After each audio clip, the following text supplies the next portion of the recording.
तो अभी सीधी स्टिक बात आपके विधायक के साथ में हमारे साथ मौजूद हैं कालांवाली के विधायक शेषपाल केहरवाल जी। तो शेषपाल केहरवाल जी, सबसे पहले आपका स्वागत है रिपब्लिक हरियाणा के टेलीफोनिक इंटरव्यू में। नमस्कार जी, नमस्कार। सभी दर्शकों का भी नमस्कार जी। सर, सबसे पहले मैं आपसे ये जानना चाहूंगी, जैसे आपके 1.5 साल का कार्यकाल कंप्लीट हो चुका है, 2019 में आपको कालांवाली का विधायक चुना गया था। किस तरह के कार्य आपने अभी तक अपने हलके में करवाने का कार्य किया है सर? जब 2019 का चुनाव हुआ, उससे पहले सबसे बड़ी चुनौती कालांवाली में था शहद चिट्टा, जो कि एक जहर था।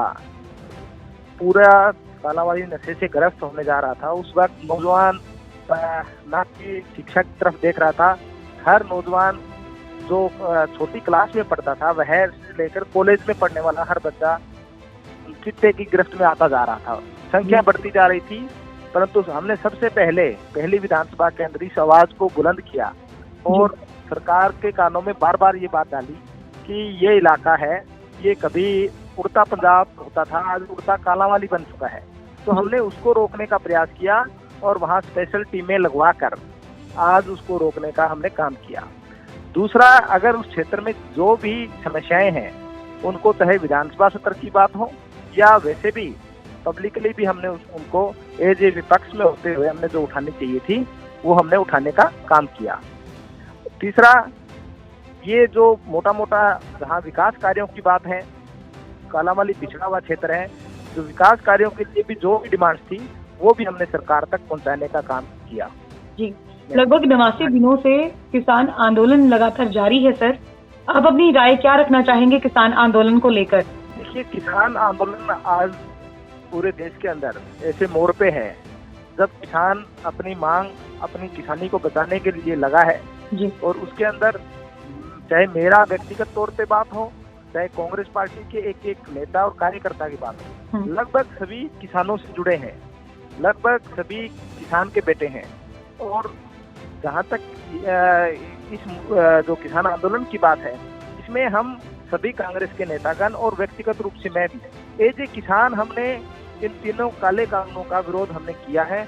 और ये निश्चित रूप से तीनों काले कानून हैं, इनको नाम ही तीनों काले कानून का नाम दे दिया गया है, तो आप समझिए ये कानून अच्छे हो ही नहीं सकते।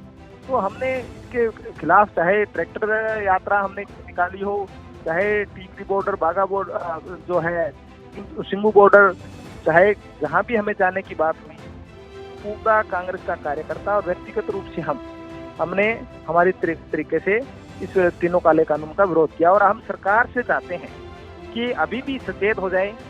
जो देश का किसान है वो अपना भला खुद देख सकता है। सरकार का काम होता है उनकी सहायता करे, उनको आगे बढ़ाने की कोशिश करे, उनको आगे बढ़ाने वाली कानून लाए। परंतु इस बार 200 से ज्यादा किसान विरोध प्रदर्शन में मारे गए, परंतु ना तो प्रधानमंत्री की तरफ से, ना अगर हमारे यहाँ हरियाणा की बात करें तो चाहे मुख्यमंत्री हो या सरकार की तरफ से कोई संवेदना भी प्रकट नहीं की गई, कहीं श्रद्धांजलि भी नहीं देगी। इससे बुरी बात कुछ भी नहीं हो सकती। तो मैं तो यही चाहूंगा कि ये तीनों काले कानून हैं, ये मोदी जी, सेंटर की सरकार भी इसको वापस ले। और दूसरा, अगर वो वापस नहीं लेते तो हरियाणा सरकार जो डॉक्टर साहब है, इनके पास वो अथॉरिटी है कि हरियाणा किसानों से संबंधित प्रदेश है जी, तो वो भी जाके अगर उनको बनाए तो ये बात हो सकती है कि ये काले कानून है वो वापस हो सकते हैं। तो हमें जब तक ये काले कानून वापस नहीं होते, देश का किसान चैन से नहीं बैठने वाला। जी, अभय सिंह चौटाला के इस्तीफे को लेकर आप क्या अपनी राय रखना चाहेंगे? किस नजरिए से देखते हैं आप पूर्व विधायक एलनाबाद अभय सिंह चौटाला के इस्तीफे को? देखिए, अभय सिंह चौटाला का इस्तीफा है वह किसी भी पार्टी का इस्तीफा कोई हल नहीं है। अगर विपक्ष का कोई नेता देता है, इस्तीफा देता है, तो क्या ये काले कानून वापिस हो जाएंगे? ये संभव नहीं है। ये संभव जब है जब कोई सत्ताधारी पार्टी का नेता है या सत्ताधारी पार्टी से संबंधित जो कमजोर वाली पार्टियां हैं, वह सरकार से पीछे जब इस्तीफा या समर्थन वापिस लेगी, तब जाके हो सकता है। अगर जेजेपी अगर समर्थन वापिस लेती है तो निश्चित रूप से सरकार गिरती है। तो एक मैसेज आता है और सरकार को बाध्य होता है कि ये कानून वापस लिया जाए। तो ये जो इस्तीफा है, ये सिर्फ राजनीतिक करने का है। अभी दोबारा चुनाव होंगे, वो लड़े या उनका बेटा लड़े, फिर उसी विधानसभा में जाएंगे जहाँ कहते हैं कि उनका कहना है कि इस विधानसभा में किसानों की बात सुनवाई नहीं देती, तो क्या 3 महीने बाद चुनाव हो जाएंगे, दोबारा एमएलए अगर बन भी जाते हैं तो उसी विधानसभा में जाते हैं, तो फिर क्या हो जाएगा? फिर क्या ये काले कानून वापिस हो जाएंगे?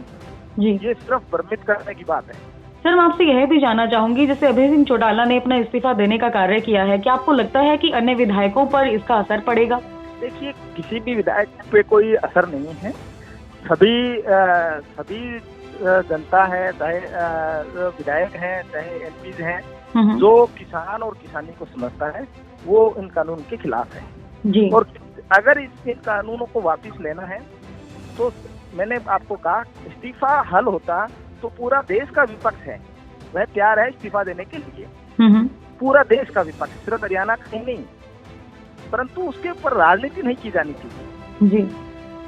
और अगर पूरा विपक्ष भी दे देता है तो सरकार मानने वाली नहीं है, क्योंकि जिद पे अड़ी है, अहंकारी सरकार है, अहंकार में डूबी हुई है जी। इसको जनता जब मौका आएगा, जब जिस प्रकार से वोट का जो है चोट मारेगा, अभी ये सरकार मानने वाली है, इतने सरकार मानने वाली नहीं है।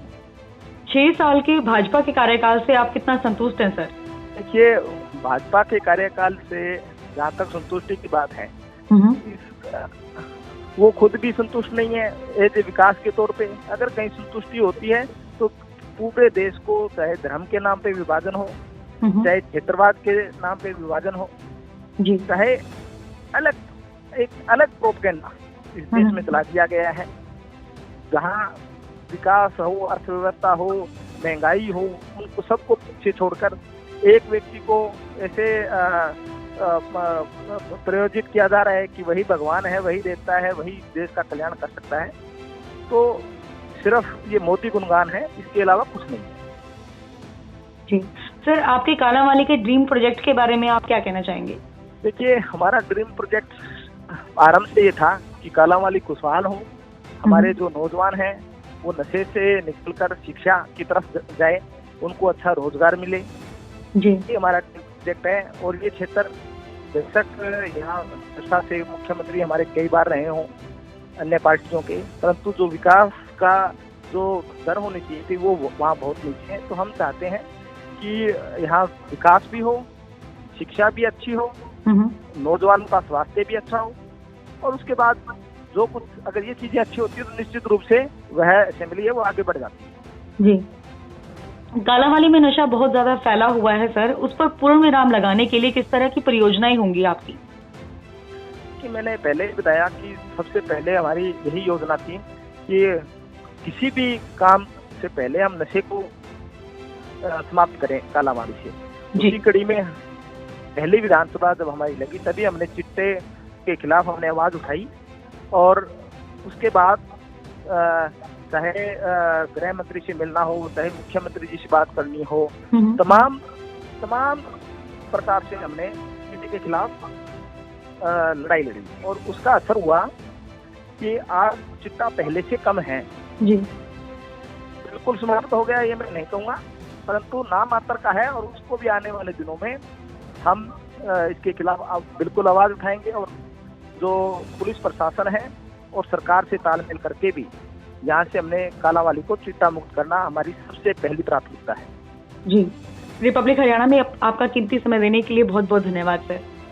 धन्यवाद, थैंक यू। सभी दर्शकों का भी बहुत बहुत धन्यवाद।